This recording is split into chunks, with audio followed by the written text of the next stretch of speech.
Hola, ¿qué tal? Bienvenidos a una clase de fenómenos de transporte. Mi nombre es José Carlos Ordóñez Guerra, soy ingeniero químico y en este video hablaré un poco sobre el transporte de energía, los principios básicos de este fenómeno, los distintos mecanismos de transferencia de energía en forma de calor y las leyes que rigen estos mecanismos. En sí, la energía se puede transferir hacia una masa dada o desde esta mediante dos formas: calor y trabajo.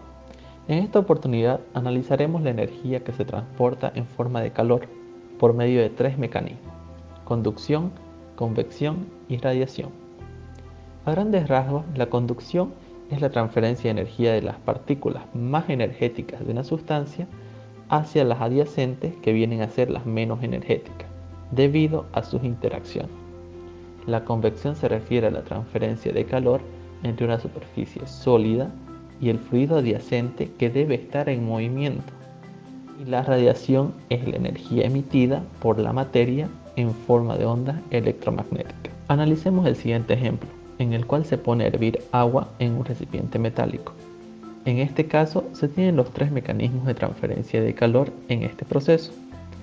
Existe radiación emitida desde la fuente de calor, ya sea esta una fogata o una hornilla o una cocina, hacia el recipiente, el cual a su vez en forma de conducción va a transmitir esta energía a todas sus partículas que están con menor carga energética, y estas partículas del sólido transmitirán energía a las partículas del líquido mediante convección, donde las partículas más cercanas al recipiente recibirán la energía y la transmitirán a las demás partículas que no se encuentran próximas a las paredes del recipiente, lo cual generará un movimiento molecular, y este, al cargarse energéticamente, alcanzará el punto de ebullición y las partículas comenzarán a cambiar de estado de líquido a gaseoso, el cual es el fin de este proceso. Todos estos mecanismos tienen leyes que los rigen y a su vez tienen una fuerza impulsora que genera el transporte de energía, la cual vendría a ser la diferencia de temperatura. Sin este diferencial no existe transporte de energía en forma de calor. Vamos a analizar los dos mecanismos más importantes a la hora de resolver ejercicios de transporte de energía, que vendrían a ser la conducción y la convección. La conducción está regida por la ley de Fourier, que analizaremos más adelante, pero primero vamos a entender cómo se da este mecanismo en los distintos estados de la materia. En los sólidos, la conducción se debe a la combinación de las vibraciones de las moléculas y al transporte de energía por parte de sus electrones libres. Este mecanismo clasifica a los materiales debido a su capacidad de conducir el calor. Esta capacidad es conocida como conductividad térmica y los clasifica en tres tipos: conductores, semiconductores y aislantes. Los materiales conductores permiten el movimiento libre de electrones, por lo que el calor se transmite fácilmente. Como ejemplo tenemos los metales, aluminio, cobre, etc. Mientras que los materiales aislantes ponen una resistencia al flujo de calor, haciendo que este proceso de transporte sea más lento. Por ejemplo, la fibra de vidrio, corcho, celulosa. Los semiconductores poseen una conductividad intermedia, dando paso al flujo de calor y a los electrones libres, pero no de una manera completamente libre, sino que oponen cierta resistencia, por lo que el calentamiento del material se da de manera gradual. Generalmente, la conducción se asocia a los sólidos, pero esto no quiere decir que no exista en gases y líquidos, ya que muchos de ellos son usados como aislante térmico o conductores, dependiendo de su conductividad térmica. La manera en que la conducción se da en estos fluidos es mediante las colisiones moleculares y la difusión de sus moléculas. Es decir, al cargarse energéticamente, estas empiezan a moverse y chocan unas con otras, transmitiéndole la energía en forma de calor. La ley de Fourier explica el mecanismo de transferencia de calor por conducción mediante una simple expresión que se puede escribir de diversas maneras. Considerando coordenadas rectangulares, se expresa como el flujo de calor, que es igual al producto de la conductividad térmica, el área de transferencia de calor y el gradiente negativo de temperatura.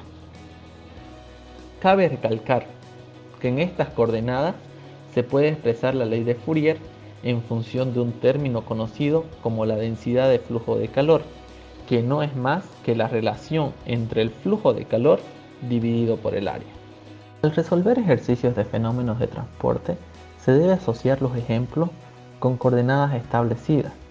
Estas son rectangulares, cilíndricas y esféricas. Es importante notar esto, ya que la densidad de flujo de calor solo se puede aplicar para coordenadas rectangulares, debido a que en las otras coordenadas el área es variable en función al radio, por lo que se debe trabajar de manera separada al flujo de calor. Ahora analicemos el transporte de energía por convección y la ley que rige este mecanismo, que es la ley de enfriamiento de Newton.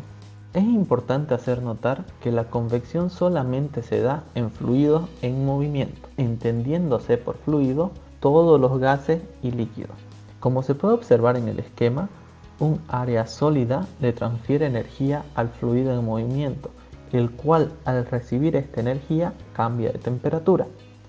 Cabe recalcar que la temperatura no siempre es uniforme, ya que no es la misma en las partículas del fluido, que están más próximas a la fuente de calor, que la temperatura en las partículas más alejadas, aunque esta diferencia se va disminuyendo a lo largo del proceso debido a que las partículas buscan siempre el equilibrio y tienden a la homogeneidad de sus propiedades.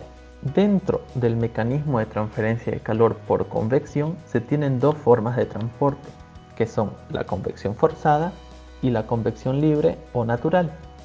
La convección forzada se da cuando el fluido se pone en movimiento debido a una fuerza externa, generalmente mecánica. Esta puede ser, por ejemplo, un ventilador o un agitador, mientras que la convección libre se da debido al movimiento natural de las moléculas que componen un fluido. Esta velocidad a la que se mueven es muy baja, generalmente imperceptible, menor a 1 metro por segundo. Si deseamos que el proceso sea más eficiente en función al tiempo, es más conveniente aplicar una fuerza externa, ya que esto aumentará el valor del coeficiente convectivo de transferencia de calor, por ende el proceso será más rápido. La ley de enfriamiento de Newton define al flujo de transferencia de calor por convección como el producto entre el coeficiente convectivo de transferencia de calor H, el área de transferencia térmica y la diferencia entre la temperatura de la superficie sólida y la del fluido. Al igual que la ley de Fourier, se puede expresar en función a la densidad de flujo de calor. En resumen, los fenómenos de transporte de energía se dan bajo tres mecanismos: conducción, convección y radiación, debido a una fuerza impulsora que es el diferencial de temperatura. Los mecanismos más influyentes en el flujo de calor total de un sistema son la conducción y la convección. La conducción se da generalmente en sólidos, aunque también lo hace en líquidos y gases, y es la ley de Fourier la que explica este fenómeno. Mientras que la convección es exclusiva de los fluidos que están en movimiento, pudiendo este movimiento ser de forma natural o forzada. Es la ley de enfriamiento de Newton la que explica este proceso de transporte. Bueno, espero haberles ayudado con sus dudas respecto al transporte de energía y ahora puedan entenderlo de mejor manera, ya que a pesar de ser un poco complejo, si se enfoca en ejemplos de fácil comprensión, es posible entenderlo a cabalidad.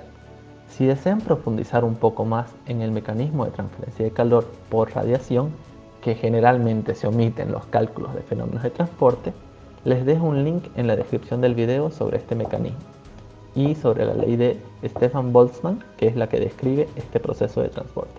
Hasta pronto, gracias por acompañarme.